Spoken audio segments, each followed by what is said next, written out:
was a hurricane chaser. I want to get right in the center of the hurricane, right where the eye is going to cross the coast. But we were trying to kind of anticipate where we thought that center was going to cross the coast.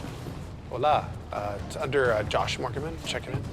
And that brought us to a hotel just east of downtown Cabo San Lucas. And that's where we set up shop. Meet downstairs, say 30 for a drink? Yeah, sure. And as it turned out, it was a bullseye hit.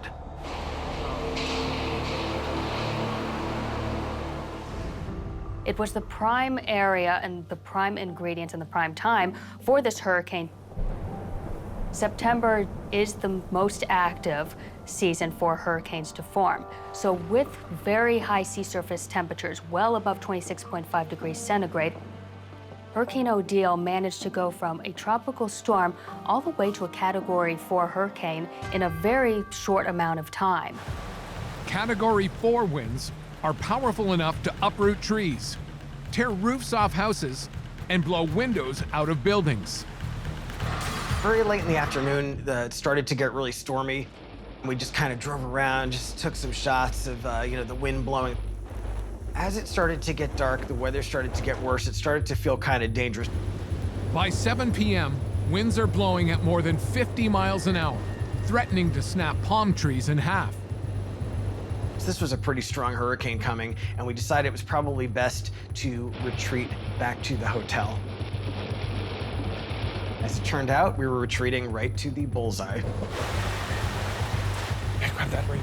Josh and his cameraman hole up in the lobby to ride out the storm. Keep it at bay. It's gonna get a little crazy, so we're gonna try to keep everyone down low. As the evening wore on, the wind got stronger. It was like around 9 or 10 that it started to feel really serious. The whole building just started to rattle, and there were just crashing sounds outside. What that is flying debris. So as other buildings start to blow apart, that stuff blows around, and when it hits the building you're in, you hear it. It's like crashing sounds. The wind rages and threatens to blow a set of glass doors off its hinges.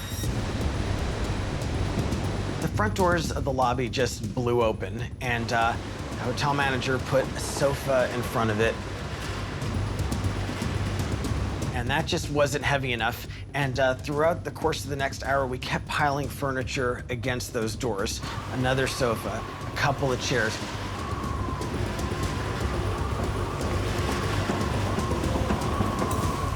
And we could not keep the wind out. Can we get some help over?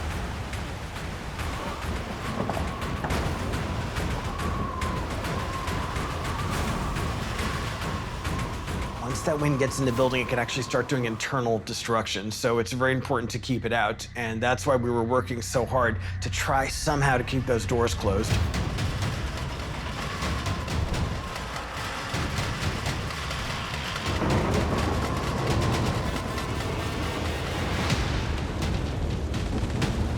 It's no use. Hurricane Odile sweeps the barricade aside, allowing wind and rain to rush into the lobby. Those doors blew open, and the wall on the other side blew out, and actually the wind was moving in a straight line. Basically, the lobby became a wind tunnel. The problem with Odile was that along the Baja California Peninsula, many people did not take this storm seriously. Hurricanes that form in this area tend to be pushed out to sea. Unfortunately, the National Hurricane Center relayed this information saying, we're not worried, we are not concerned about this storm at the moment. And because of this, warnings were completely canceled. It wasn't until about 24 hours prior to Odile making landfall that the warnings started to go up. By the time the warnings were out, it was game over. For 2 hours, winds hammer the lobby, terrorizing guests and staff.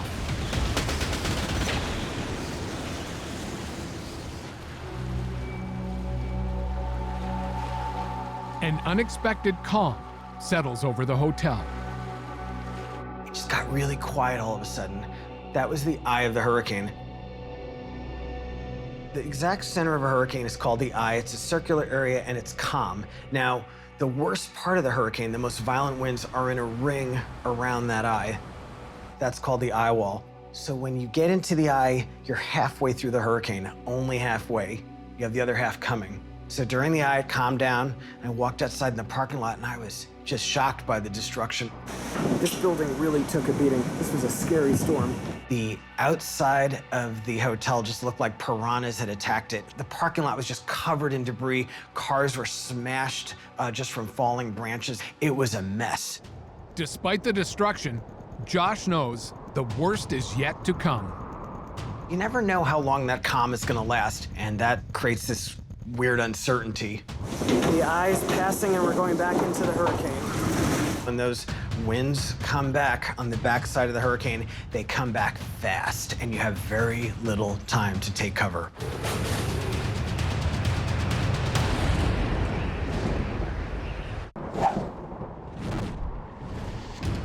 September 2014, Cabo San Lucas, Mexico.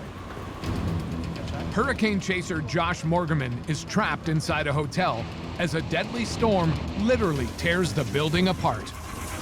The hurricane's coming in right here. We're in the backside of the hurricane, and the wind is really, really roaring. We're just standing there, and all of a sudden, boom. The only way I could describe it was just like a bomb went off. A whole glass wall of the lobby just exploded in the wind. I mean, exploded. Holy I don't think I've ever been so surprised or caught off guard in any hurricane I've been in.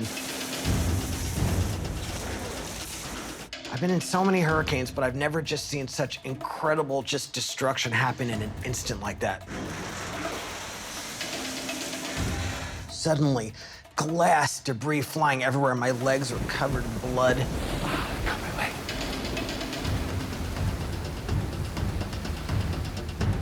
We realized that we can't stay in that lobby. It's just turning into a wind tunnel with just like this debris, like just flying around, smashing into the walls. I mean, it was like, whoa.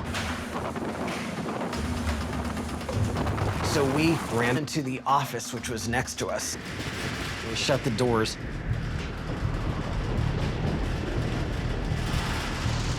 And then I realized, okay, we're in trouble.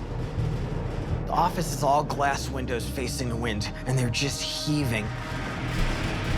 You could just like literally see the glass pulsing. There's nothing to hide under. There's nowhere to take cover. We were basically rats in a death trap. We couldn't stay in that office. And I remember we opened that door and the wind was just roaring through it. And I remember sort of like, you know, just counting to 3 and then just running.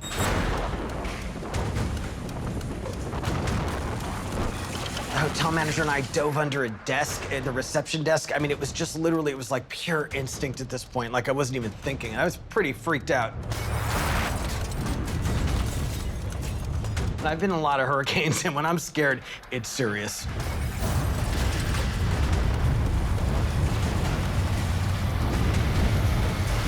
The wind was just blowing through, and it was tearing away the ceiling, the walls. Just debris flying, smashing into the walls at incredible speeds.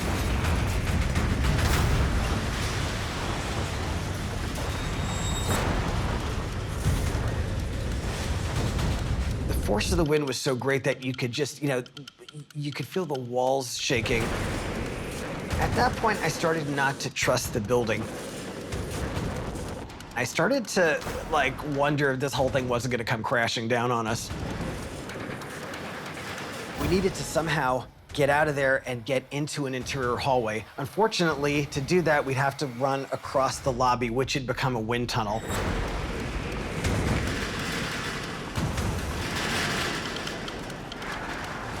The floor was slippery. I totally wiped out. We were lucky, you know, we dodged the flying debris and we got into like a stairwell and then we felt safe. Josh knows the stairwell in the building's interior is one of the safest places to be during the hurricane. It's usually a little more structurally solid. Once we got there, I felt like, okay, we made it. What made Hurricane Odile so destructive was not only was it a Category 4 at peak strength, it was the fact that residents and even visitors to the island had very little preparation time. In many cases, they took refuge in their hotels and their resort areas, which are not built to withstand these winds. And this is why we saw immense damage. So once we made it into that stairwell, because the destruction was everywhere, at that point, the hurricane was still going full throttle, and you just wondered, God, when was this thing gonna end? Finally, the wind started to decrease just a little bit. Wow. Get a load of this. We lost a lot of equipment. We were both like bleeding and just kind of banged up a little bit, but I was just so glad he was okay and we were okay. We survived it, but the hotel didn't. In the end, Hurricane Odile claimed the lives of 18 people and caused well over $1 billion in damage. The lessons that we take away from Hurricane Odile are that we're human. We can't forecast perfectly where a hurricane is going to go. The biggest mistake that we made was that the National Hurricane Center did say and relay the information to Baja California that Odile was going to stay far away from land. Instead, it made a direct hit. Chasing hurricanes comes with fear. That's part of it. You're always like a little scared. But Odile was one of the few times where I just felt like, wow, everything is out of control. It was just this visceral fear, and I felt that very few times in my many years of chasing. That feeling of being trapped, I'll never forget that. It was a day that weather changed my life.